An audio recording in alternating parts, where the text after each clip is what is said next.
Hello दोस्तों, very very good morning. तो लेकर आए सॉल्यूशन चैप्टर का। हमने मोलैरिटी तक हमने पढ़ा था।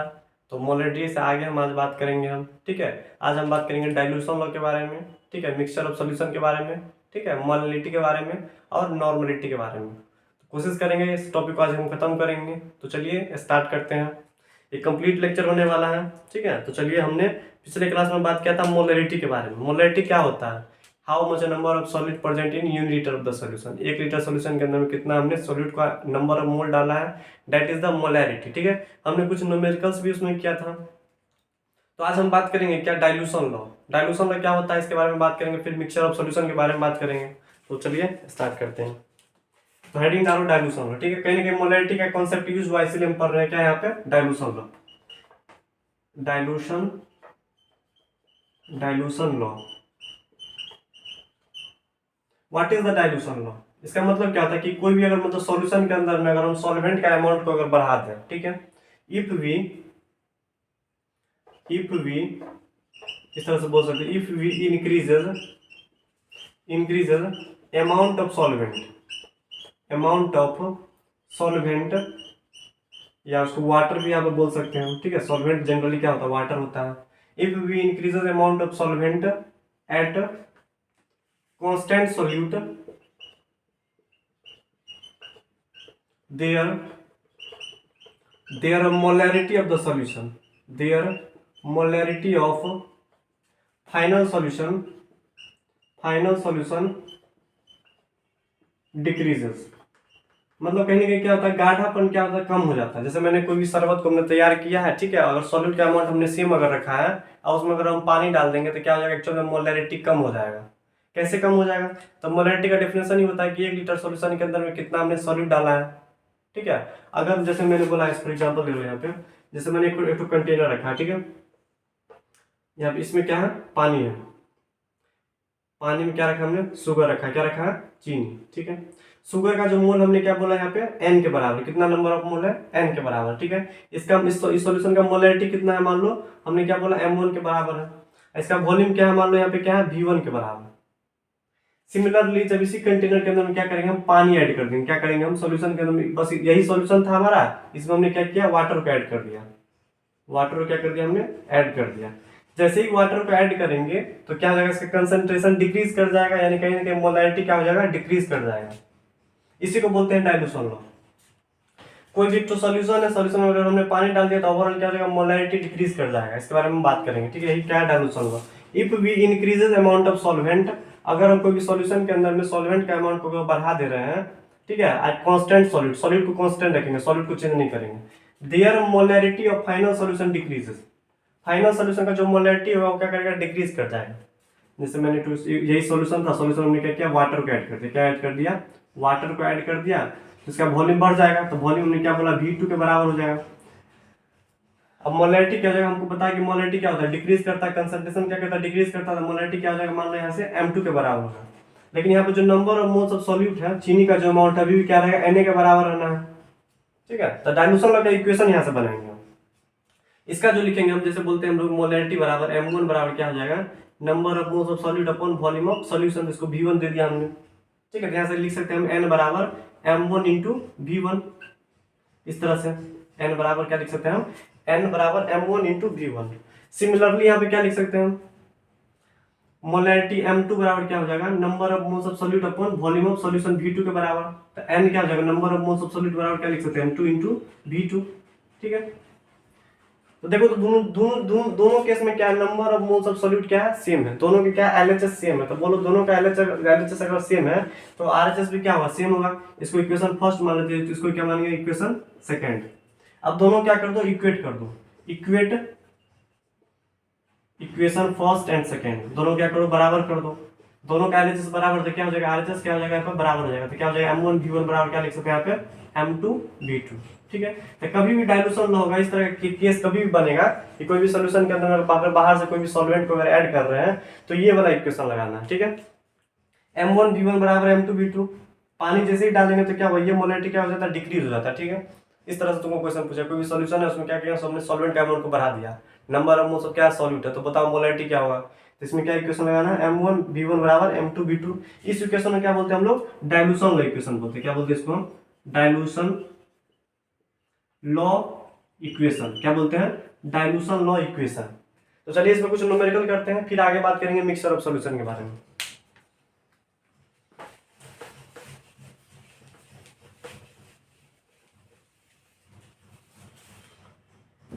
एक तो क्वेश्चन कर लेते हैं।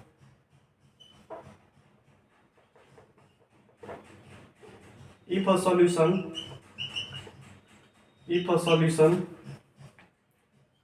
contains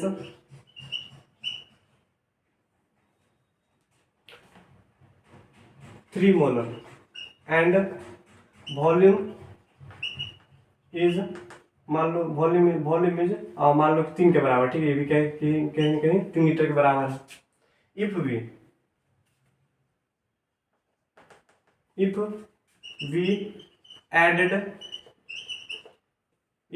added 1 liter of water in that solution, then determined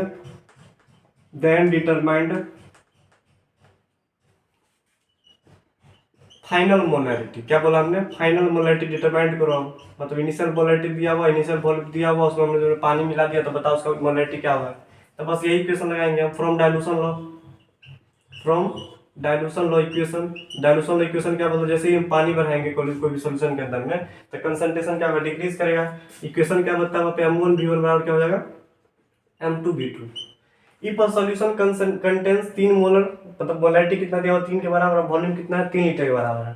उसमें हमने क्या किया, बाहर से 1 लीटर पानी को ऐड करके तब हमने बोला क्या, उस सॉल्यूशन का क्या निकालो, मोलैरिटी निकालो। यानी कहने क्या पूछ रहा है, m2 का, यानी फाइनल मोलैरिटी पूछ रहा है तुमको। तो इनिशियल मोलैरिटी दिया हुआ 3, वॉल्यूम कितना दिया हुआ 3 के बराबर, इक्वल टू क्या हो जाएगा, m2 हमको निकालना है। अब वॉल्यूम कितना हो जाएगा बताओ यहाँ से।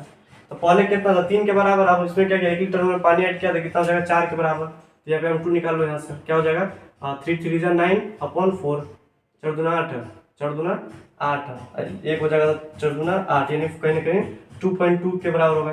ठीक है, इतना मोलर हो जाएगा। मोलैरिटी का यूनिट क्या होता है, मोल पर लीटर। ठीक है, तो फाइनल मोलैरिटी क्या निकलेगा 2.22 मोल पर लीटर। यानी कहीं ना कहीं देखो इनिशियल मोलैरिटी कितना 3, और फाइनल मोलैरिटी क्या होगा, कुछ डिक्रीज कर गया। यही था डाइल्यूशन लॉ, जैसे ही पानी मिलाएगा उसका मोलैरिटी क्या होगा, डिक्रीज कर जाएगा। सही में डिक्रीज कर रहा है। तो ये मतलब बिहार बोर्ड के ऑब्जेक्टिव में क्वेश्चन आ सकता है। ठीक है, इसको नोट करके लिख लेना कि जैसे ही कोई भी सॉल्यूशन के अंदर अगर वाटर हम बढ़ाते हैं, पानी यानी सॉल्वेंट को इंक्रीज करते हैं, तो फाइनल मोलैरिटी क्या होता है, डिक्रीज कर जाता है। नोट कर लो इसको। अब हम बात करेंगे किसके बारे में, मिक्सचर ऑफ सॉल्यूशन के बारे में। किसके बारे में बात करेंगे, मिक्सचर ऑफ सॉल्यूशन।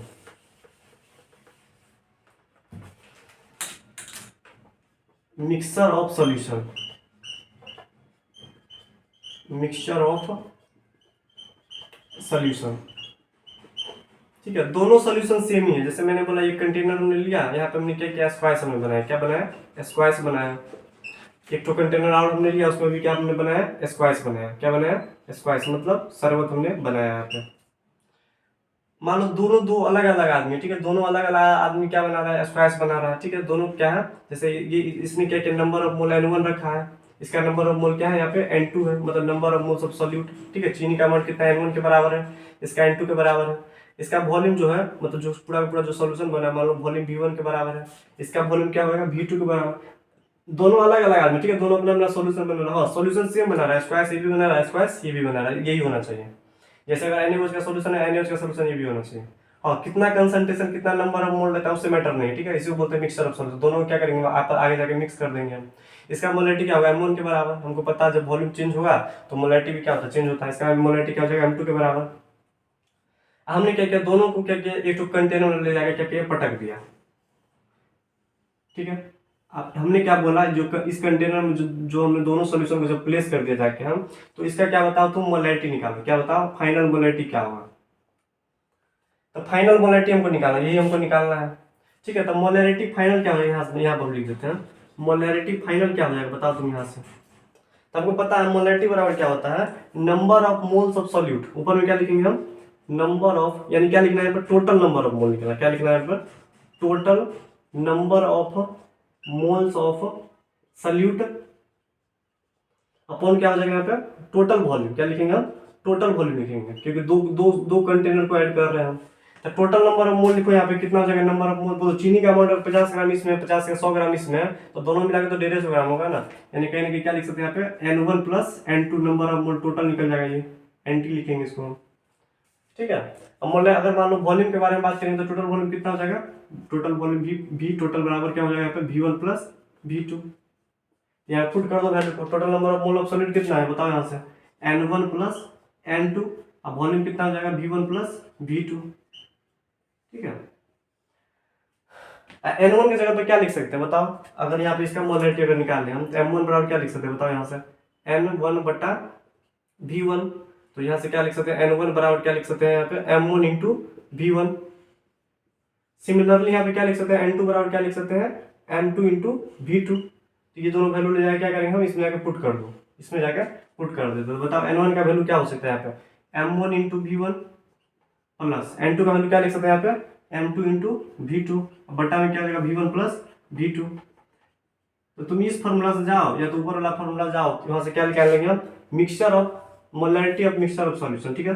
दोनों को जब हमने मिक्स कर दिया तो फाइनल मोलरिटी क्या होगा, या तो ये होगा या तो ये होगा, ठीक है। तो इसमें क्वेश्चन आएगा, दो सेम सॉल्यूशन दिया हुआ रहेगा, ठीक है। दोनों का कंसंट्रेशन टर्म अलग अलग रहेगा, नंबर ऑफ मोल अलग अलग रहेगा, और दोनों को जब एक टर्म मिक्स कर देंगे तो ये वाला इक्वेशन लगा के आना, ठीक है। इस इक्वेशन से क्वेश्चन बन जाएगा। और क्वेश्चन पूछा हुआ भी कंपटीशन में भी आता है, बिहार बोर्ड में नहीं आता, ठीक है, कंपटीशन में आएगा।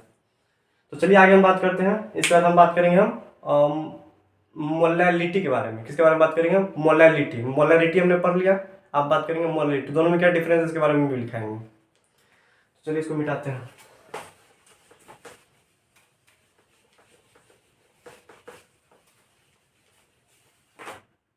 क्वेश्चन कर लेना, ठीक है।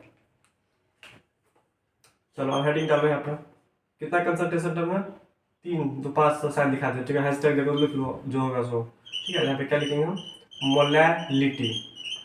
मोलैलिटी को क्या करते हैं हम यहाँ पे, इसको स्मॉल एम से नोट करेंगे, ठीक है। मोलैलिटी किसको बोलते हैं, तो लिख लो यहाँ पे, हाउ मच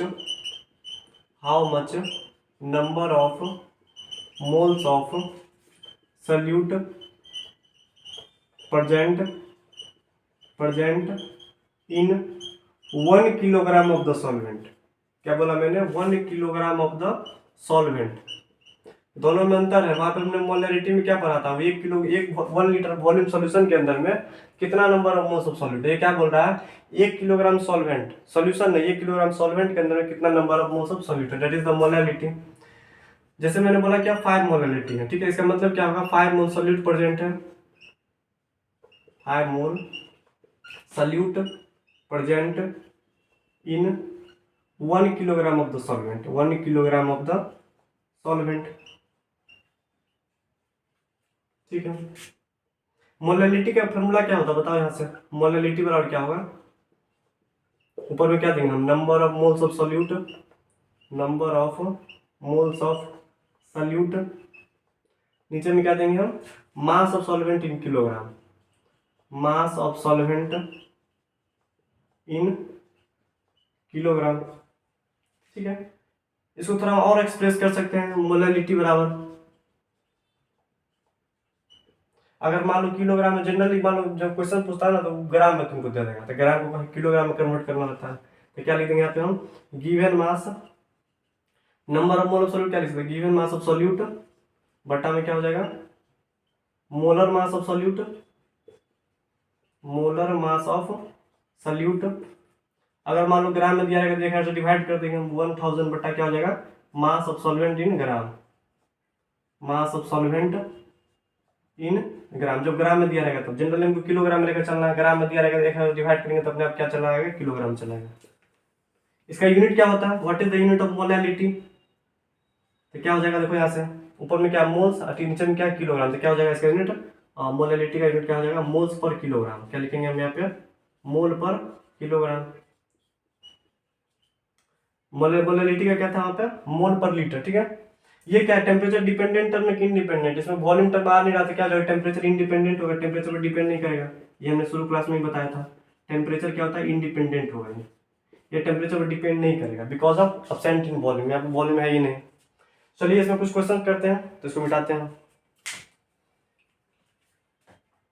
ये क्या बोल रहा है, देखो दोनों में अंतर है। मोलैरिटी, देखो दोनों का डिफरेंस नहीं लिखाएंगे, समझ लो। मोलैरिटी किसको बोलते हैं, how much number of moles of solute present in unit litre of the solution.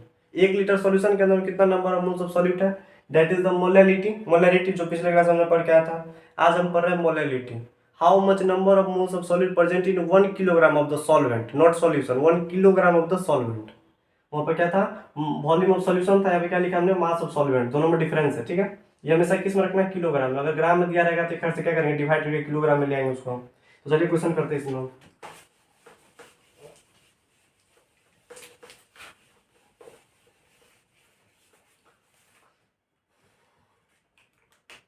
पहला question, 40 gram NaOH is present in 200 gram of the solvent तो क्या निकालो यहाँ से, मालूम नहीं क्या बोला, मोलैरिटी बताओ। क्या बताओ, मोलैरिटी बताओ। तो अभी जस्ट हमने पढ़ के आया, मोलैरिटी बराबर क्या होता है बताओ यहाँ से। गिवन मास कितना है, 40। सोडियम हाइड्रोक्साइड मोलर मास कितना हो जाएगा, 40 इंटू ग्राम में दिया हुआ तो 1000 से डिवाइड कर देते हैं। 1000 बटा क्या हो जाएगा, 2000। तो क्या हो जाएगा, 3 जीरो से 3 जीरो मर जाएगा, 1 जीरो से 1 जीरो कट जाएगा, कितना बचेगा देखो यहाँ पे 4/8 यानी 1/2 यानी 0.5 स्मॉल है, इसको क्या बोलते हैं, या 0.5 मोल पर किलोग्राम, इसका यूनिट ये होता है। एक क्वेश्चन इसमें और करते हैं हम। मान लो हमने क्या दे दिया यहाँ पे, हाँ मान लो 20 ग्राम NaOH is present 1020 gram of the solution, then determined molality. क्या बताना है यहाँ पे, मोलैलिटी। हमको पता मोलैलिटी बराबर क्या होता है, बताओ यहाँ से। मोलैलिटी बराबर गिवन मास कितना है 20, मोलर मास कितना है 20, 1000 से मल्टीप्लाई करेंगे क्योंकि ग्राम में दिया हुआ है। तो यहाँ पे 1020 दिया हुआ, 1020 नहीं रखेंगे क्योंकि सॉल्यूशन का मास है, क्या है, मास ऑफ सॉल्यूशन है। तो हमको मास ऑफ सॉल्यूशन हमको चाहिए मास ऑफ सॉल्वेंट। तो क्या करेंगे, हमको पता है सॉल्यूट प्लस सॉल्वेंट क्या होता है, किसके बराबर होता है, ये सॉल्यूशन के बराबर होगा। तो सॉल्यूट दिया हुआ कितना 20 प्लस सॉल्वेंट हमको निकालना है, इसको x मान लेते हैं हम। सॉल्यूशन कितना दिया हुआ 1020, x बराबर कितना लिख जाएगा, निकल जाएगा 1000 ग्राम, यानी कहने कि मास ऑफ सॉल्वेंट कितना है 1000। 1000 से 1000 क्या कट जाएगा। सोडियम हाइड्रोक्साइड कितना होता है 40 होता है मोल मास, कितना होता है 40। तो 1/2, तो 1/2 क्या होगा 0.5 मोल पर किलोग्राम, ठीक है। तो चलिए इतना ही रन देते हैं, फिर अगले क्लास में बात करेंगे हम नॉर्मेलिटी के बारे में। तो चलिए रन देते हैं।